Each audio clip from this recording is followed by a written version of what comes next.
एक और छोटा सा फॉर्मूला है बेसिकली आपका, तो लिखेंगे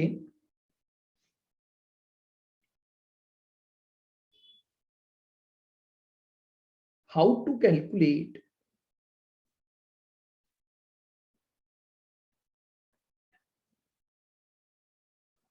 covariance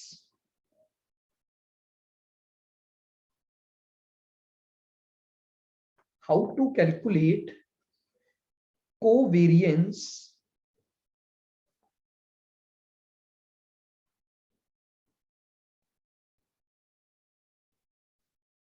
between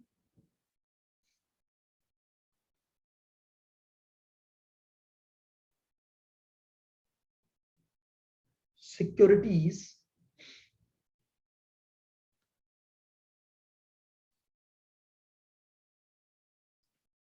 through beta value।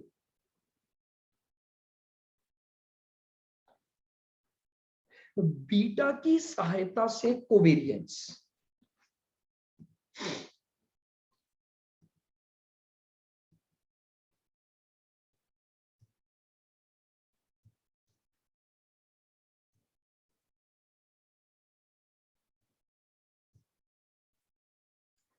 देखिएगा कोवेरियंस को निकालने का एक और तरीका है और वो है बीटा वैल्यू। यानी अगर मुझे दो सिक्योरिटी के बीच में कोवेरियंस निकालना है,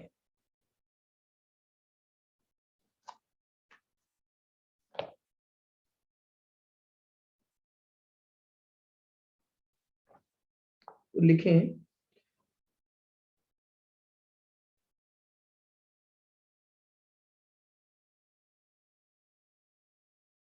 covariance is equal to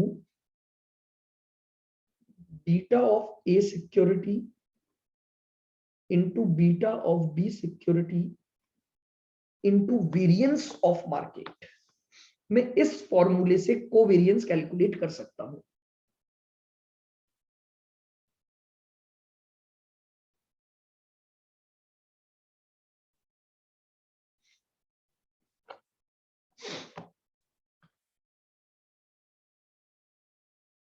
basic सा एक फॉर्मूला है कि अगर मुझे कोवेरियंस निकालना है, लेकिन मुझे कोवेरियंस निकालने के लिए केवल बीटा की इंफॉर्मेशन गिवन है, तो फिर मैं कोवेरियंस कैलकुलेट कर सकता हूं with the help of beta.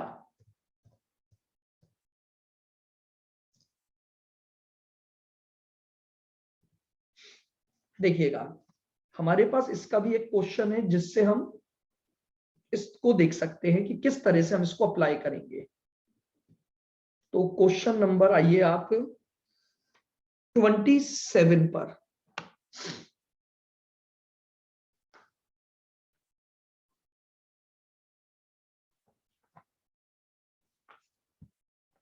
निकालिएगा एक बार क्वेश्चन नंबर 27।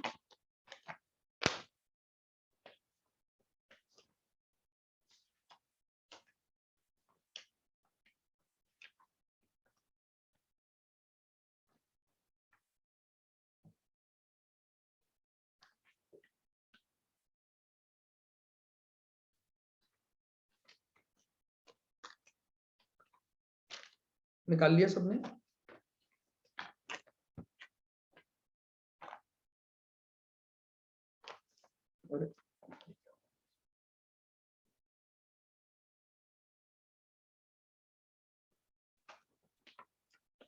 देखिएगा क्वेश्चन नंबर 27।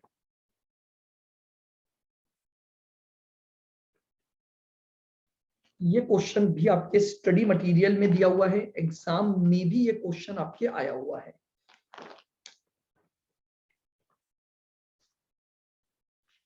बिल्कुल ध्यान से अपने को करना है। अब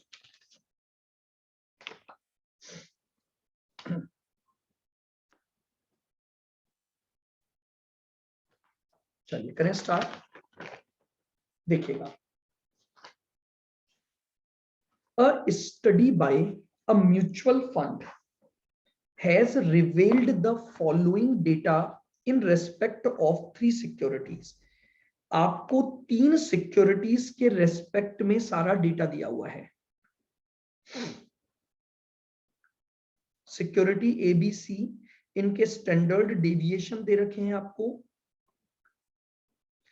फिर इनका कोरिलेशन विथ इंडेक्स यानी कोरिलेशन विथ मार्केट आपको दिया हुआ है कि ए का मार्केट के साथ कोरिलेशन कितना है, बी का मार्केट के साथ कोरिलेशन कितना है और सी का मार्केट के साथ कोरिलेशन कितना है। फिर आपको दे रखा है the standard deviation of the market portfolio is observed to be 15%। आपको स्टैंडर्ड डेविएशन ऑफ मार्केट दिया हुआ है। चलिएगा, अब इसने सबसे पहला क्वेश्चन आपसे क्या मांगा है,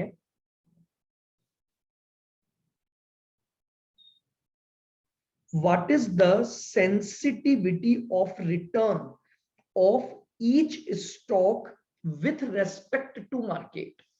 सेंसिटिविटी बीटा का ही दूसरा नाम है, बीटा वैल्यू को ही हम क्या बोलते हैं, सेंसिटिविटी भी बोलते हैं। तो यानी इसने आपसे पूछा है कि आपको तीनों स्टॉक का क्या निकालकर बताना है, बीटा वैल्यू निकालकर बतानी है आपको। देखें सबसे पहला पार्ट,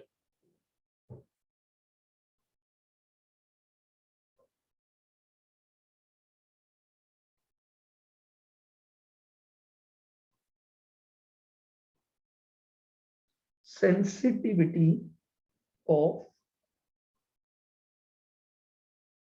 स्टॉक।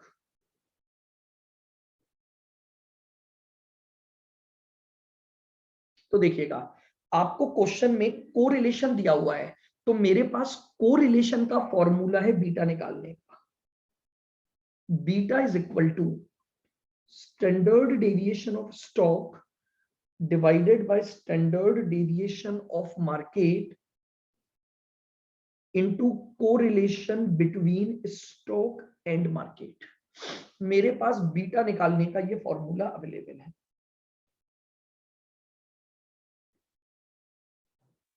आ जाइए, सबसे पहले हमारे पास है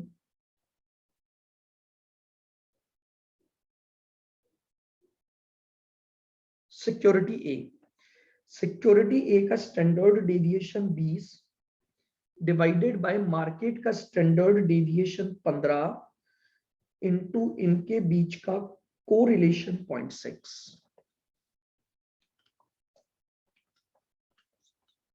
तो ये आ गया 0.80।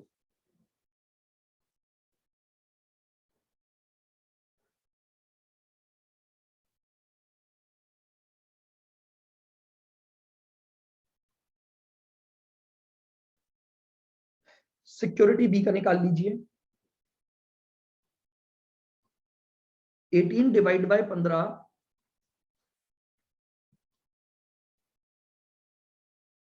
इंटू 0.95। तो 18 डिवाइड बाय 15 इंटू 0.95, ये आ गया आपके पास 1.1।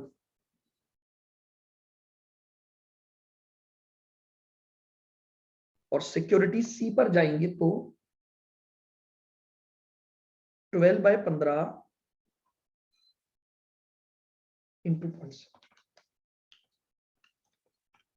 0.6,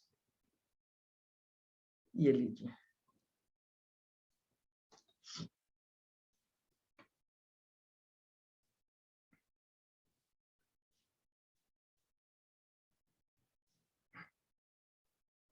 तो ये पहले क्वेश्चन का आंसर हमारे पास आ गया। सेकंड पार्ट पर चलते हैं। अब इसने पूछा है कोवेरिएंसेस निकाल के बताइए among the various stocks.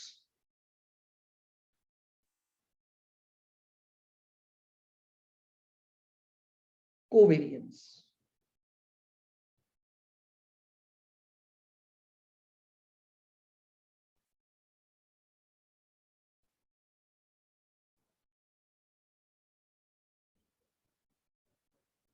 Stock. अब देखिएगा, अब हमारे पास यहां पर अगर हमें कोवेरिएंस निकालना है तो अब हम कोवेरिएंस बीटा के फॉर्मूले से निकाल पाएंगे।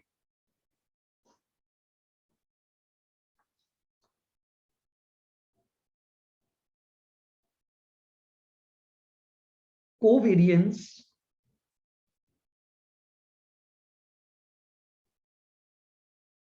Between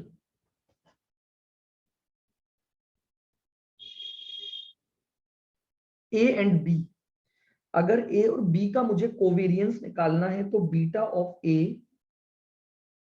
into beta of B और इंटू वेरियंस ऑफ मार्केट। लीजिए, बीटा ऑफ ए मैंने निकाला था 0.80 इंटू बीटा ऑफ बी आया था 1.14 और इंटू वेरियंस ऑफ मार्केट है मेरा 15 का स्क्वायर। इसको सॉल्व कर दीजिए। 0.8 इंटू 1.14 इंटू 225, 15 का स्क्वायर हुआ 225, तो ये आ गया 205.2।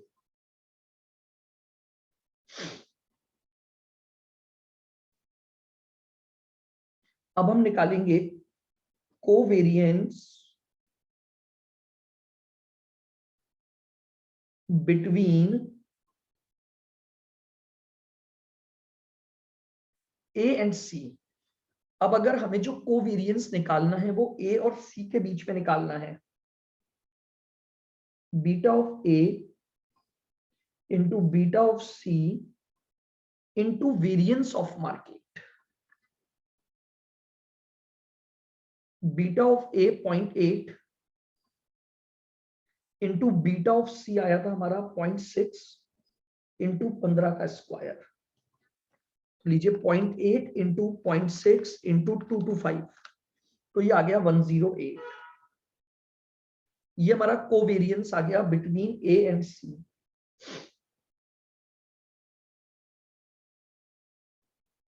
कोवेरियंस बिटवीन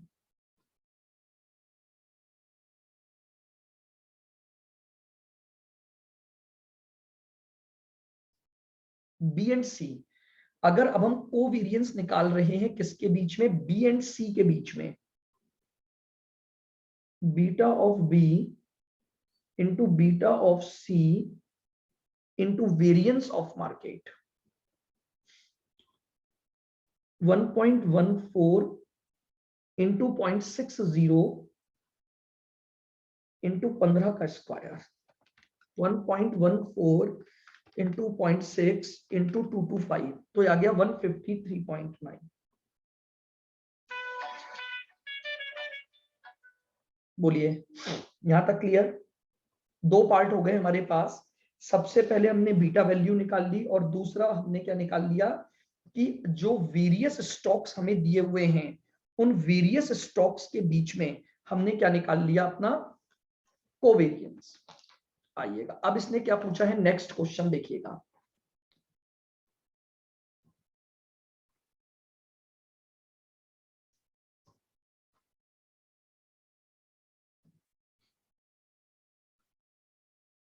हाँ जी बताइए, थर्ड क्वेश्चन क्या मांगा है इसने।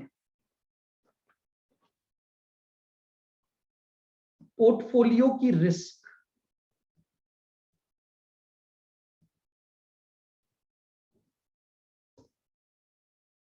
पोर्टफोलियो की risk. Now what would be the risk of the portfolio consisting of all the three stocks equally? अगर ये तीनों स्टॉक इक्वल प्रोपोर्शन रखते हैं तो इस पोर्टफोलियो की रिस्क बताइए।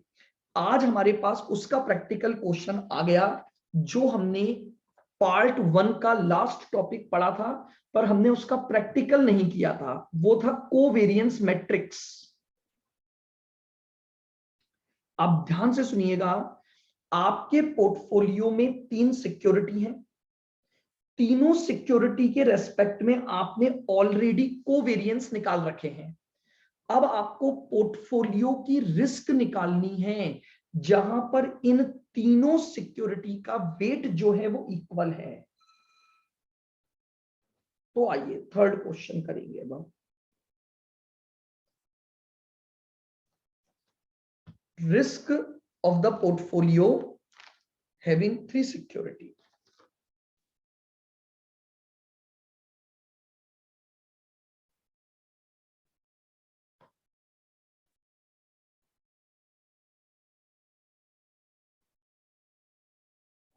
Having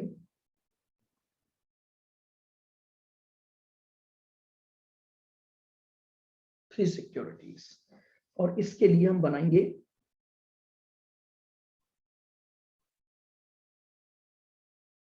covariance matrix. एक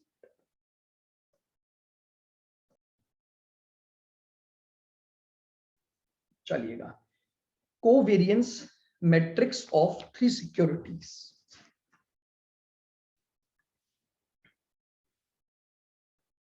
ए, बी और सी, ठीक है।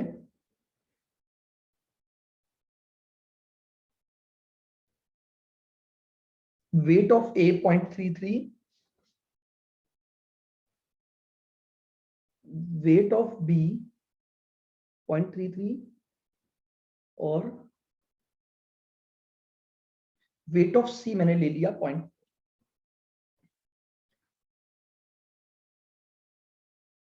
इधर भी ए, बी और सी।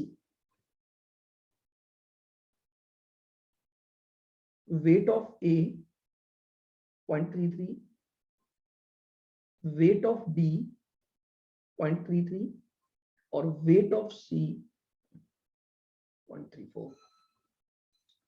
मैंने आपको कोवेरियंस मैट्रिक्स के लिए क्या बताया था, जब आप ए का ए से निकालोगे तो वो हमेशा वेरिएंस ऑफ ए के बराबर होगा इनटू वेट ए और इनटू वेट ए। मैं आपको वापस से एक बार मैट्रिक्स बना रहा हूं पहले फॉर्मूले के साथ। जब आप इधर जाएंगे तो ए और बी का कोवेरियंस ले लेंगे, फिर into weight of A into weight of B. फिर जब यहां जाएंगे तो कोवेरियंस लेंगे ए और सी का इनटू वेट ऑफ ए और into weight of C.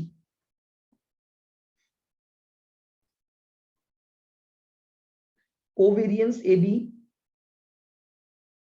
Into weight of A into weight of B.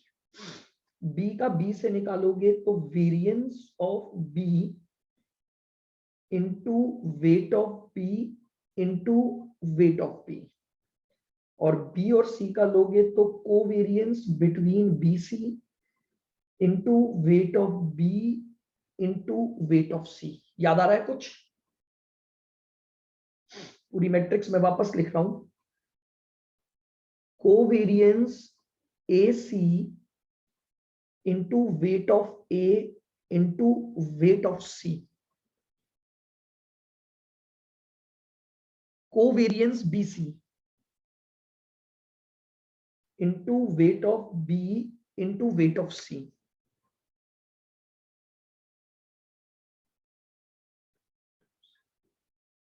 into weight of C। ये लीजिए, ये मैंने पूरी कोवेरियंस मैट्रिक्स के फॉर्मूले लिख दिया।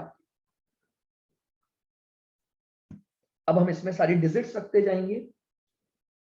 तो आइए मैं दोबारा एक मैट्रिक्स बना लेता हूं।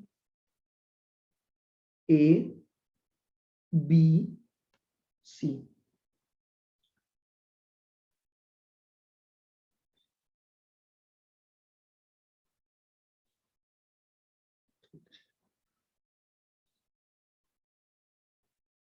फोर A B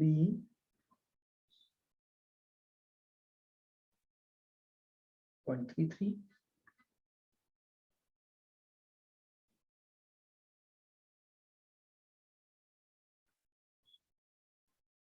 आइएगा।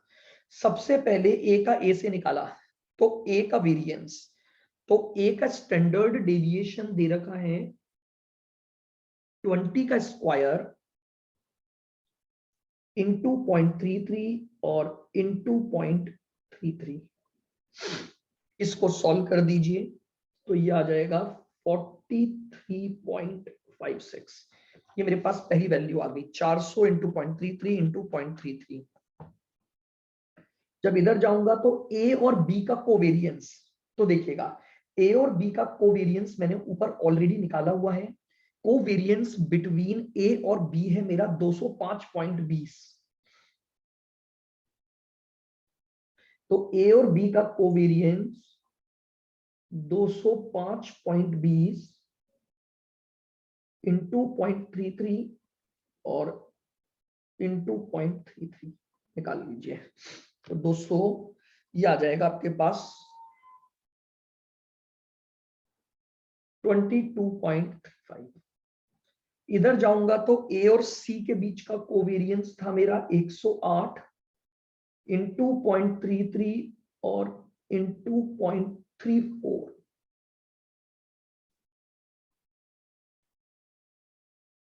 12.12 आ गया।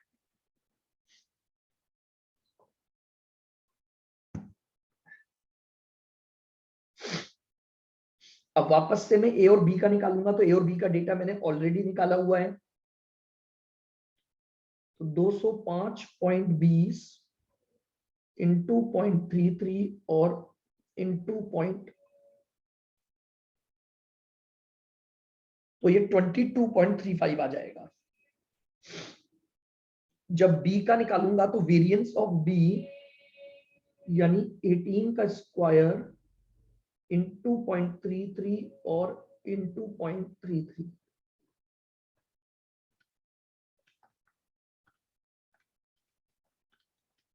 तो ये आ जाएगा आपके पास 35.28। यहां पर निकालूंगा बी और सी का, तो बी और सी का जो कोवेरियंस था हमारा 153.9।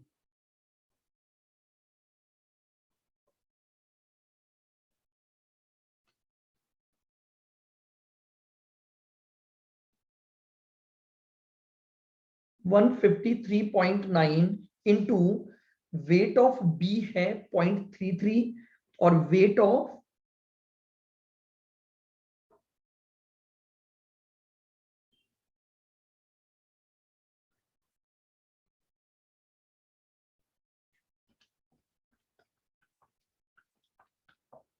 आ गया 17.27।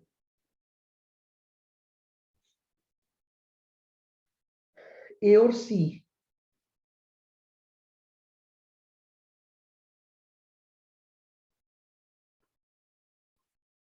108 इंटू 0.3 पॉइंट ये आ गया, तो ये हमने ऑलरेडी निकाला हुआ है 12.12। बी और सी भी अभी हमने निकाला था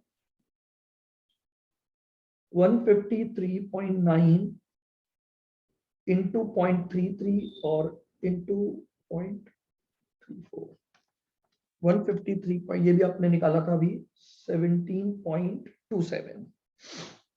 और इधर जाएंगे तो सी का जो वेरिएंस है यानी 12 का स्क्वायर इंटू 0.34 और इंटू 0.4,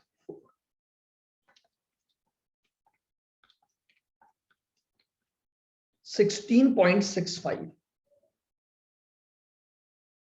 ये लीजिए, ये आपकी कोवेरियंस मैट्रिक्स बन गई।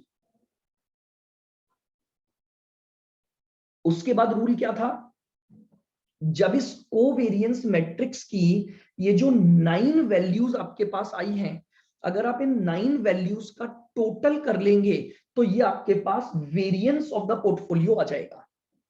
इन 9 वैल्यूज का टोटल यानी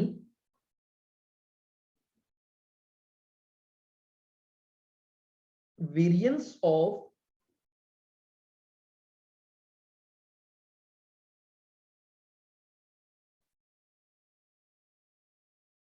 टोटल ऑफ ऑल 9 वैल्यूज, हाँ जी 198.97 total of all 9 values, that is 198। तो अब आपको निकालना है स्टैंडर्ड डेविएशन, क्योंकि रिस्क निकालनी है।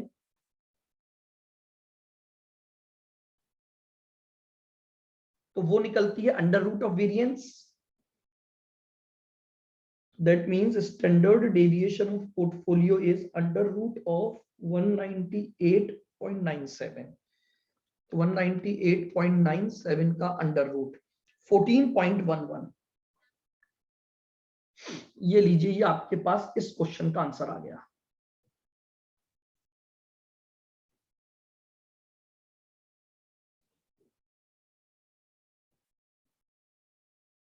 क्लियर बिल्कुल। ये आपसे क्वेश्चन नंबर 3 मांगा था इसने, रिस्क ऑफ द पोर्टफोलियो निकालो अगर तीनों सिक्योरिटी जो है उनका आपका जो वेट है वो इक्वल है, तो हम कैसे निकालेंगे। नेक्स्ट आइए, अब इसने नेक्स्ट क्वेश्चन क्या मांगा है आपसे, what is the beta of the portfolio consisting of equal investment in each stock. यानी अब आपको पोर्टफोलियो बीटा निकालना है। अगर हमें क्या निकालना है, अब बीटा ऑफ पोर्टफोलियो अगर ये तीनों सिक्योरिटी का जो आपका वेट है वो इक्वल हो। Point number 4, portfolio beta.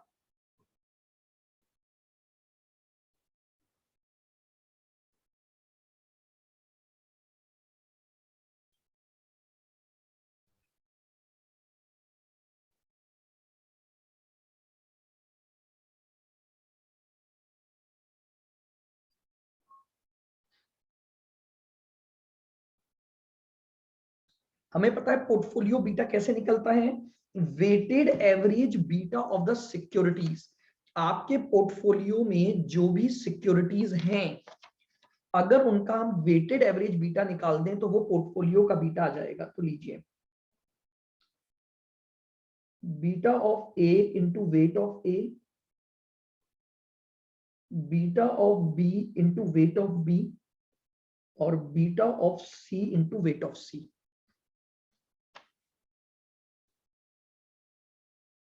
0.80 into 0.33 plus 1.14 into 0.33 plus 0.60 into 0.34।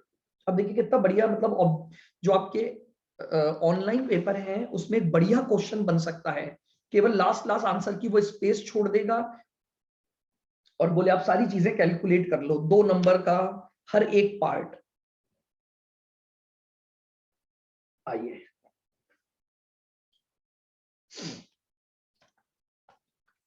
Point 8 into 0.33 इसको मेमोरी में डाल दो, 1.14 इंटू 0.33 और 0.6 इंटू 0.34, तो ये आ गया आपके पास 0.844।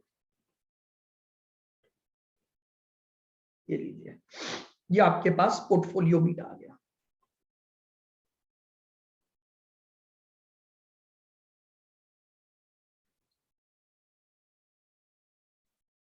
पॉइंट नंबर 5, अब इसने क्या बोला है, what is the total systematic and unsystematic risk of the portfolio in fourth.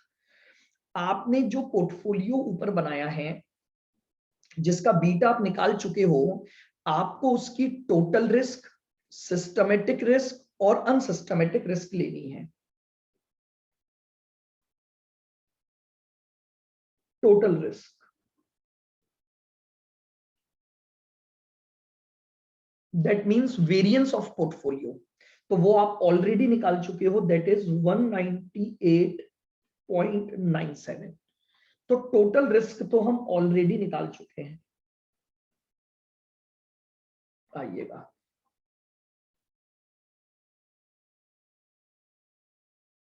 अब इस टोटल रिस्क के हमारे पास 2 हिस्से हो गए।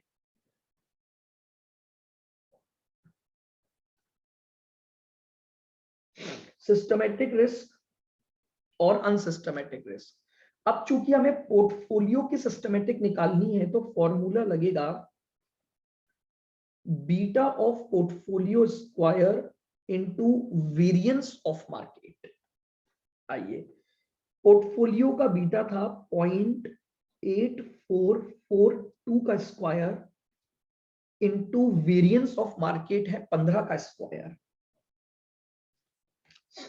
0.8442 का स्क्वायर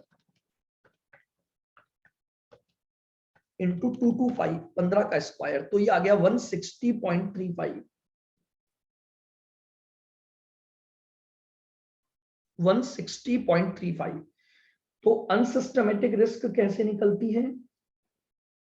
टोटल रिस्क में से हम माइनस कर देते हैं systematic risk. That means 198.97 minus 160.35।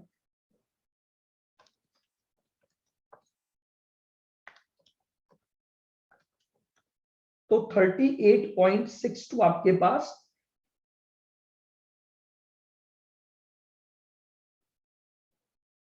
ये लीजिए, ये आपके पास 38.62 आ गया।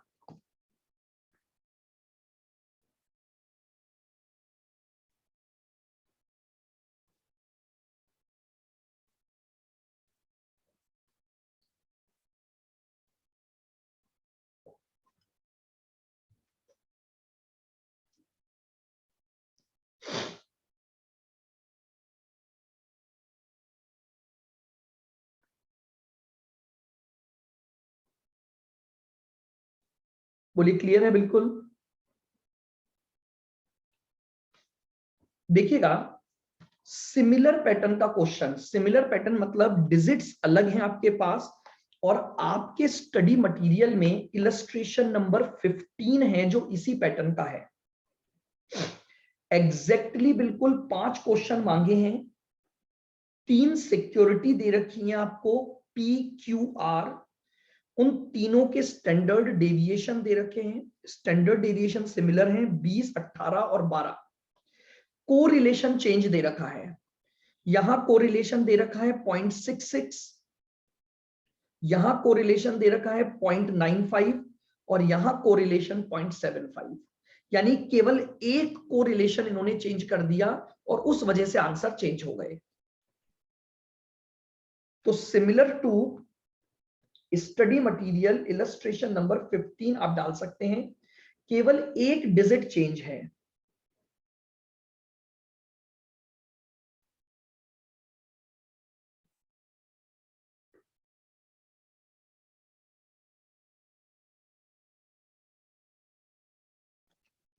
Similar to CMA study material illustration number 15, आप चाहें तो एक बार उसको भी करके देख सकते हैं, क्योंकि एक कोरिलेशन चेंज होने से आपके पास आंसर चेंज हो जाएंगे थोड़े।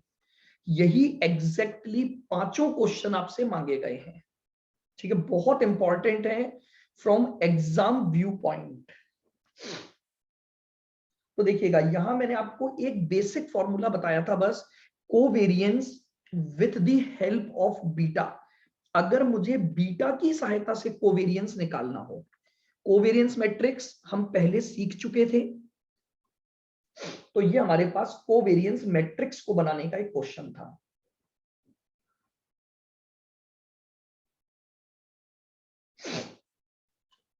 क्लियर है? बिल्कुल।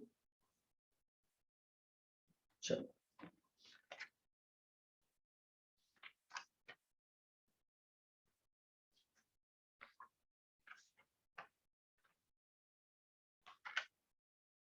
मैं आइए आपको और कुछ डिफरेंट क्वेश्चन बताता हूं।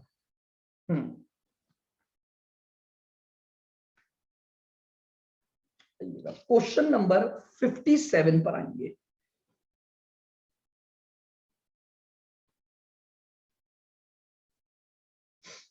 क्वेश्चन नंबर 57,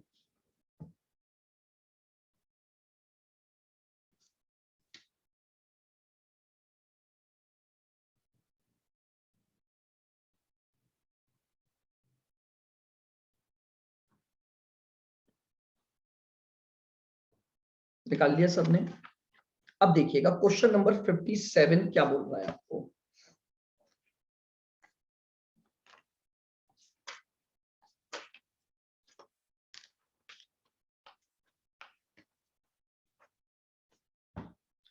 देखो ये क्या बोल रहा है,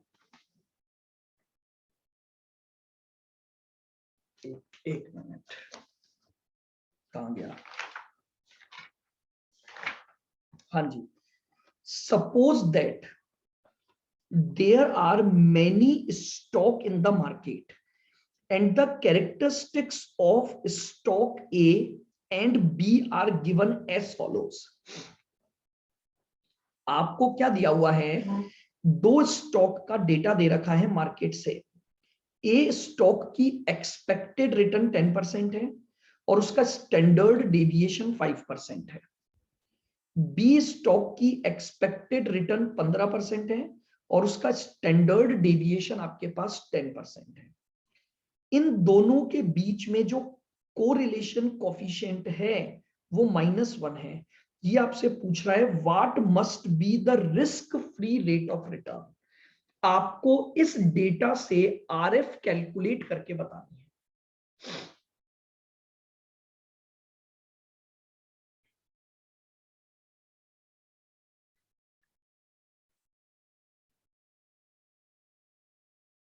आपको इस डेटा से क्या निकालनी है? आरएफ कैलकुलेट करके बतानी है। अब देखिए आरएफ के लिए ये ऐसा डेटा कैसे आ गया, तो अब मेरी बात बहुत ध्यान से सुनना। देखो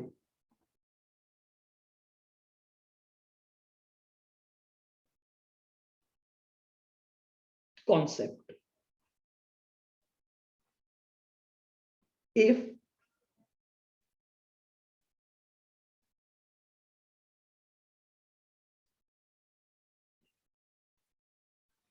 correlation between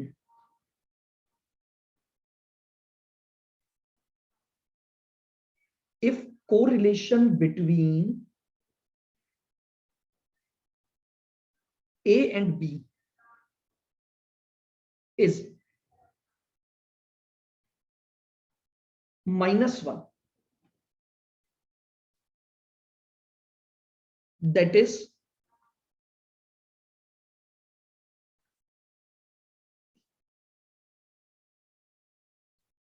perfectly negative.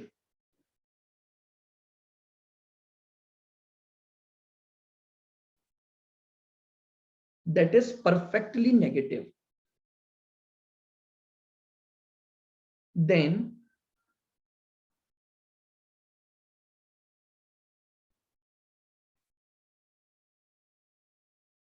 we can create a portfolio.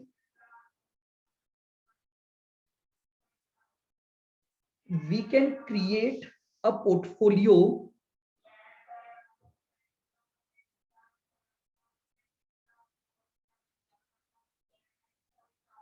having zero risk.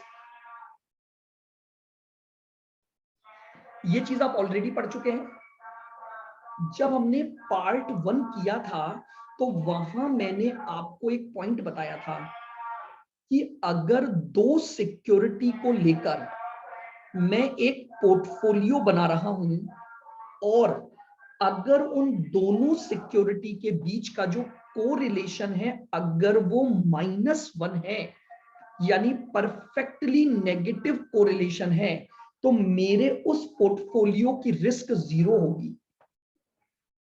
ये लाइन मेरे हिसाब से अब आप लोगों को याद आई होगी। अब जरा सोचो, at 0 risk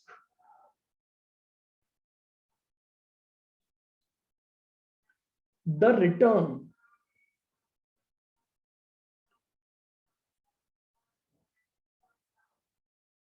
we earn is equal to RF। Zero risk पर जो रिटर्न होती है उसे ही तो आरएफ बोलते हैं। आप समझिएगा, यानी अगर मैं एक ऐसा पोर्टफोलियो बना दूं जिसकी रिस्क 0 है तो उस पोर्टफोलियो की रिटर्न ऑटोमेटिकली आरएफ के बराबर हो जाएगी। क्या ये मेरी लाइन समझ आ रही है? मेरी बात वापस से सुनना। अगर कोरिलेशन -1 है तो मैं एक ऐसा पोर्टफोलियो बना सकता हूं जिसकी रिस्क 0 होगी, और अगर रिस्क 0 है तो जो उस पोर्टफोलियो की रिटर्न आएगी वो पोर्टफोलियो की रिटर्न आरएफ के बराबर होगी कि नहीं होगी? क्योंकि जीरो रिस्क पर जो रिटर्न कमाते हो उसे ही तो आरएफ बोलते हैं। तो दैट मीन्स मैं यहां पर ऐसे लिख सकता हूं, और return of portfolio is equal to RF हो जाएगी। तो मैं इसको अब ऐसे भी लिख सकता हूं, अगर मुझे पोर्टफोलियो की रिटर्न निकालनी है तो मुझे ये पता है कि return of A into weight of A plus return of B into weight of B is equal to RF हो जाएगी। बहुत ध्यान से सोचिए, कितना छोटा सा क्वेश्चन है बट गहराई देखो। जीरो रिस्क पर जो रिटर्न कमाऊंगा वो आरएफ है, यानी मैं ये बोल सकता हूं जीरो रिस्क पर पोर्टफोलियो की रिटर्न आरएफ के बराबर होगी। और पोर्टफोलियो की रिटर्न कैसे निकाली जाती है? उस पोर्टफोलियो में जो भी सिक्योरिटीज हैं उनकी रिटर्न का अगर वेटेड एवरेज निकाल दिया जाए, पोर्टफोलियो में जो भी सिक्योरिटीज हैं अगर उनकी रिटर्न का वेटेड एवरेज निकाल दिया जाए तो वो जो आएगा वही पोर्टफोलियो की रिटर्न होगी, और वो आरएफ के बराबर हो गई। तो इसका मतलब मुझे दोनों सिक्योरिटी की रिटर्न तो दी हुई है ना, अब मुझे केवल इनका वेट निकालना है। तो आइए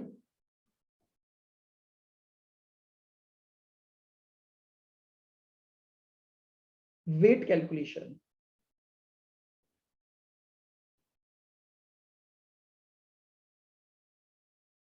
if R is equal to -1, ये ऑलरेडी मैं आपको सिखा चुका हूं कि अगर आपके पोर्टफोलियो में मात्र दो रिस्की एसेट हैं और उनका कोरिलेशन या तो -1 है या नॉट इक्वल टू -1 है,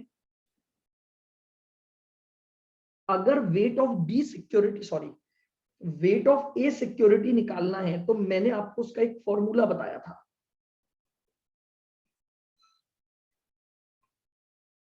जब कोरिलेशन -1 है तो वेट ऑफ ए कैसे निकलता है? Standard deviation of B divided by standard deviation of A plus standard deviation of B. लीजिए, तो स्टैंडर्ड डेविएशन ऑफ बी है 10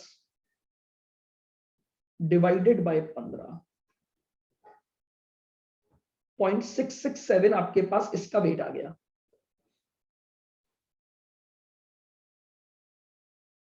वेट ऑफ बी हो गया 1 माइनस 0.667। हाँ, मैंने 3 डिजिट ले लिया, 2 डिजिट भी ले सकते हैं, तो 0.333। अब अगर वेट आ गए तो मैं अब इस इक्वेशन में रख दूं, क्योंकि मुझे पता है कि ये जो वेट आए हैं इन वेट से जो पोर्टफोलियो बनेगा वो जीरो रिस्क पोर्टफोलियो बनेगा। तो जीरो रिस्क पोर्टफोलियो की अगर रिटर्न निकाल दूं तो वो आरएफ के बराबर होगी। Hence RF is equal to A की रिटर्न 10 इंटू 0.667 प्लस बी की रिटर्न 15 इंटू 0.33।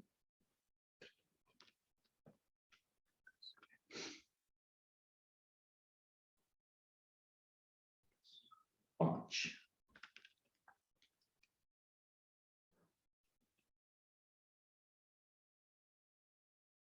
ये लीजिए, तो पोर्टफोलियो की रिटर्न आई 11.67, और ये जो पोर्टफोलियो की रिटर्न आई यही रिटर्न आपकी क्या बन गई? रिस्क फ्री रिटर्न बन गई। That is called risk free rate of return. क्यों? क्योंकि यहां पर एक ऐसा पोर्टफोलियो बना जिसकी रिस्क जीरो है, और उस जीरो रिस्क के पोर्टफोलियो की रिटर्न ही हमारी किसके बराबर होगी? आरएफ के बराबर होगी।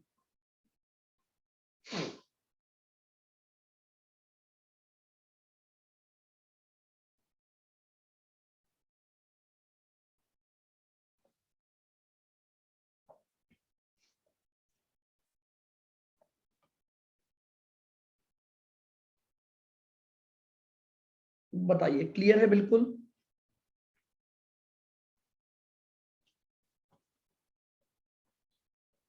ये आपके पास एक और बिल्कुल डिफरेंट क्वेश्चन था, क्वेश्चन नंबर 57।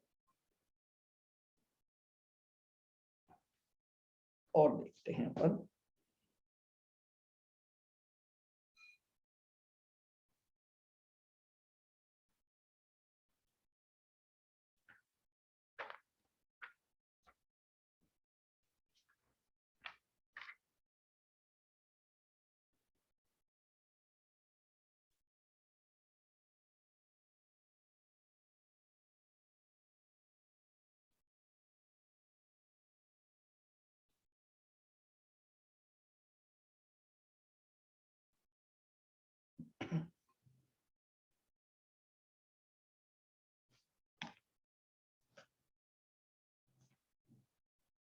देखिएगा, और कुछ डिफरेंट पॉइंट हमारे पास हैं, हम जरा उनको भी देखें।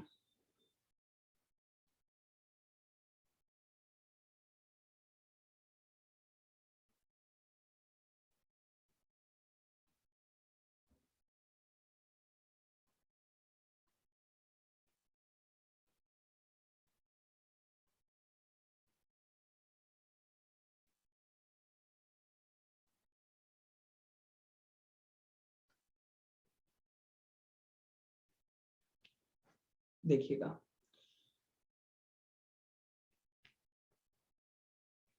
क्वेश्चन कौन सा है अब हमारे पास।